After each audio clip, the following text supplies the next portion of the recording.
Então nós chegamos aqui no Lamarck, né? O Lamarck é aquele famoso, a história da girafa, né? Que a girafa tem um pescoço grande justamente porque foi evoluindo, né? É a chamada lei do uso e desuso. Quanto mais você vai usando uma parte do seu corpo, mais você vai evoluindo ela, vai se desenvolvendo. Quanto menos você vai usando, ela vai desaparecendo. Você vai desaparecendo, né?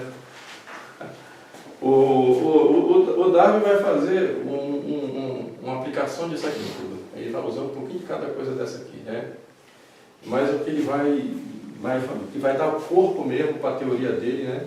É o que vai dar a base científica dele, é a ideia de seleção natural. Que não é dele, né? É do Edward Mitchell.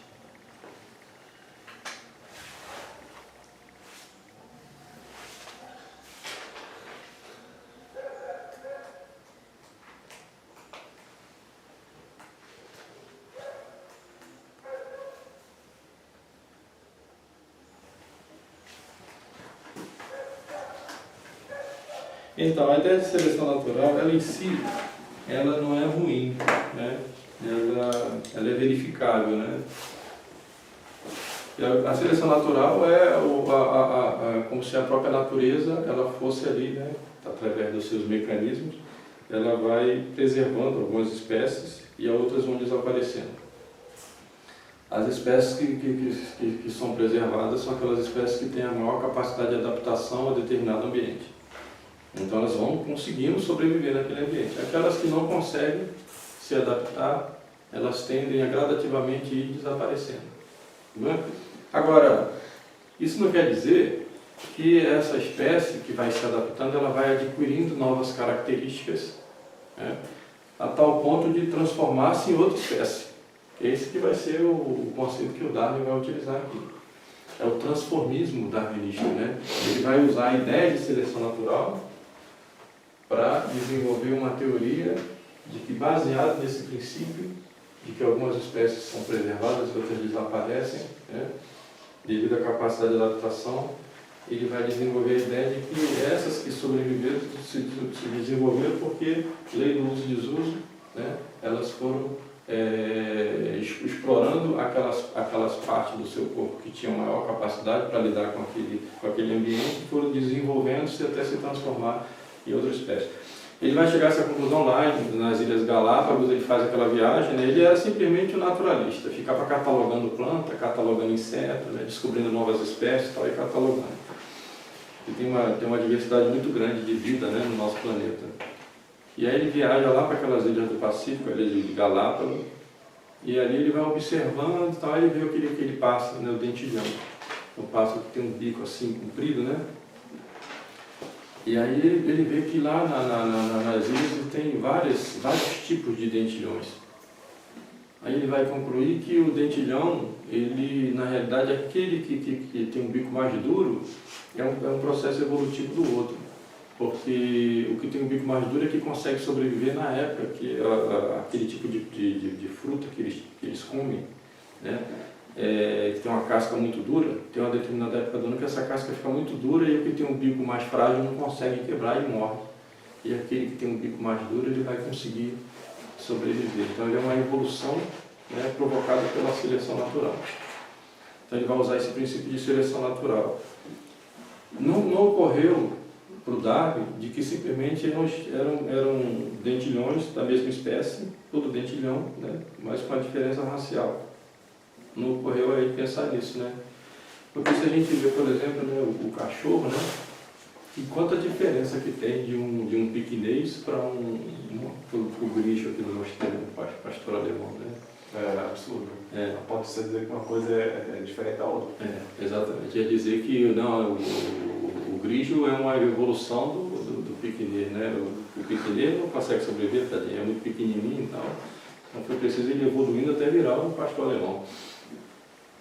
Na verdade, são diferenças raciais. E essa evolução, ela aniquilaria as espécies inferiores, né? O que não acontece. Você tem o... Exatamente. Por quê? Porque todo ser tem a sua forma substancial. Ele é o que ele é. E tanto mais perfeito ele é, enquanto ele é o que ele é. Então, né, Um carrapato, ele foi feito para ser um carrapato. Né? Ele não é alguma coisa que está ainda evoluindo para ser outra coisa. Ele, como carrapato, ele é perfeito, ele cumpre todas as funções de carrapato. Né? O macaco, ele é tanto mais perfeito quanto mais macaco ele é. Né?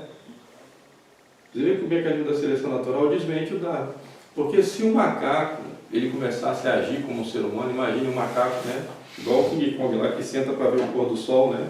E fica lá emocionado de ver o pôr do sol. Ele vai desaparecer pela seleção natural. Né? A própria natureza vai dar cabo dele, porque ele já não está agindo como um macaco mais. Então a própria seleção natural não vai destruir ele não vai sobreviver mais. Ele só pode permanecer enquanto ele agir como um macaco que ele é. Ou então nasceria todo mundo macaco e uns evoluiriam para seres humanos e outros permaneceriam como macaco. Mas ele fica com essa ideia fixa, né, da seleção natural e ele vai fazer as experiências dele. Quando ele retorna, ele vai começar a fazer a ideia que ele vai chamar de seleção artificial. Então aqui é o dado. Né?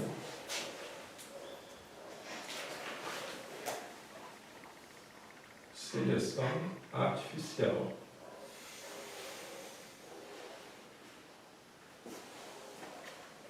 Porque a seleção natural ela é um processo muito lento e muito gradativo. Acontece muito lentamente. Né? De uma espécie ela ir entrando em extinção e desaparecendo, né? Justamente porque ela não está conseguindo se adaptar àquele determinado ambiente.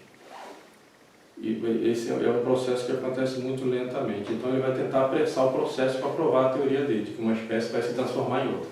Então ele vai fazer a experiência, ele vai fazer com cruzamento de pombos, ele vai chamar de seleção artificial.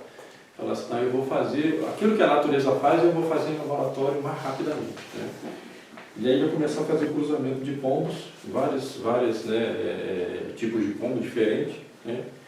E aí vai reproduzindo o pombo, mas aí os pombos vão ficando com a pena diferente, com a cor diferente e tal, mas continua sendo pombo.